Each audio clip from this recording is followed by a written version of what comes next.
बिहार के पटना शहर की बांकीपुर सीट पर हुए उपचुनाव में जनसुराज पार्टी के प्रशांत किशोर को एग्जिट पोल में भारी बढ़त मिलते हुए दिखाई जा रही है। अधिकतर एग्जिट पोल प्रशांत किशोर की जीत का दावा कर रहे हैं। बिहार की बांकीपुर विधानसभा सीट पर मतदान के बाद एग्जिट पोल के नतीजे आ चुके हैं। अधिकतर सर्वे में बांकीपुर से जनसुराज पार्टी के संस्थापक प्रशांत किशोर की जीत का अनुमान लगाया जा रहा है। 3 एग्जिट पोल में ये दावा किया जा रहा है कि बांकीपुर उपचुनाव में भारतीय जनता पार्टी को अपने राष्ट्रीय अध्यक्ष नितिन नवीन के किले को बचाने में मुश्किल हो सकती है। बांकीपुर में मुख्य मुकाबला भाजपा के नीरज कुमार सिन्हा और जनसुराज के प्रशांत किशोर के बीच ही होने का अनुमान है। एग्जिट पोल में तेजस्वी यादव की राष्ट्रीय जनता दल को भारी नुकसान की आशंका जताई गई है।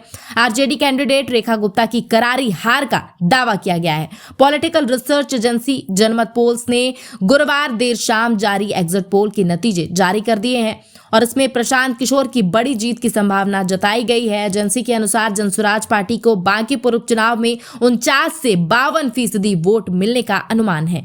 इस सर्वे में भाजपा के नीरज कुमार सिन्हा के दूसरे नंबर पर रहकर 34 से 36% वोट हासिल करने की संभावना जताई गई है। वहीं आरजेडी की रेखा गुप्ता को महज 9 से 10% वोट ही मिलने के अनुमान है।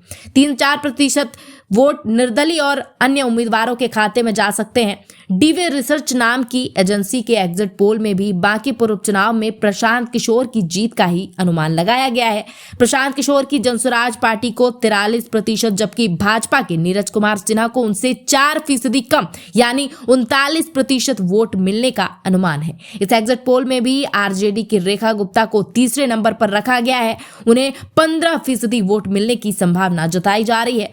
डीवी रिसर्च का यह दावा है कि उसने बांकीपुर में गुरुवार को मतदान के बाद 1580 वोटरों से बातचीत करके यह विश्लेषण तैयार किया है। रिसर्च एजेंसी पोल पंडित के एग्जिट पोल नतीजे में बांकीपुर विधानसभा उपचुनाव में प्रशांत किशोर के निर्णायक बढ़त के साथ रिकॉर्ड मतों से जीत का अनुमान लगाया गया है। इस सर्वे में प्रशांत किशोर की जनसुराज पार्टी आधे से ज्यादा यानी 50% से अधिक वोट मिलने की संभावना है, जबकि बीजेपी का वोट प्रतिशत में गिरावट देखने को मिल सकती है।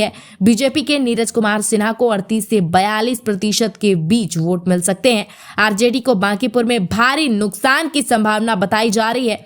पार्टी की कैंडिडेट रेखा गुप्ता को महज 5% वोट मिलने के ही आसार नजर आ रहे हैं।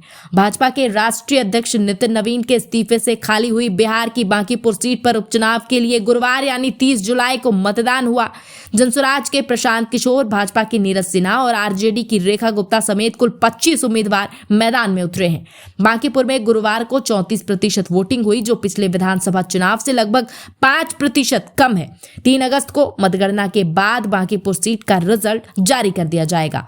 बांकीपुर सीट भाजपा का गढ़ मानी जाती रही है, लेकिन नितिन नवीन खुद यहां से लगातार 5 बार विधायक रहे। उनके जाने के बाद ये सीट खाली हो गई। लगभग 3 दशक से ये सीट भाजपा के कब्जे में है। नितिन से पहले उनके पिता नवीन प्रसाद किशोर सिन्हा 4 बार यहां से विधायक रहे। 2008 के परिसीमन से पहले बांकीपुर सीट पटना पश्चिम के नाम से जानी जाती थी। इस तरह के एग्जिट पोल रुझान के बीच 3 अगस्त को यह देखना दिलचस्प होगा कि भाजपा अध्यक्ष नितिन नवीन अपना गढ़ बचा पाते हैं या नहीं। बांकीपुर चुनाव रिजल्ट से पहले अलग अलग सर्वे एजेंसियों ने एग्जिट पोल सर्वे के नतीजे सार्वजनिक कर दिए हैं। इस तरह के सर्वे में एजेंसियां वोट डालने के बाद कुछ मतदाताओं से सीधे फेस टू फेस बात करती हैं और उनसे ये जानने की कोशिश करती हैं कि उन्होंने किस उम्मीदवार को वोट दिया। उसी के आधार पर पूरी सीट के रिजल्ट का एक अनुमान तैयार कर लिया जाता है।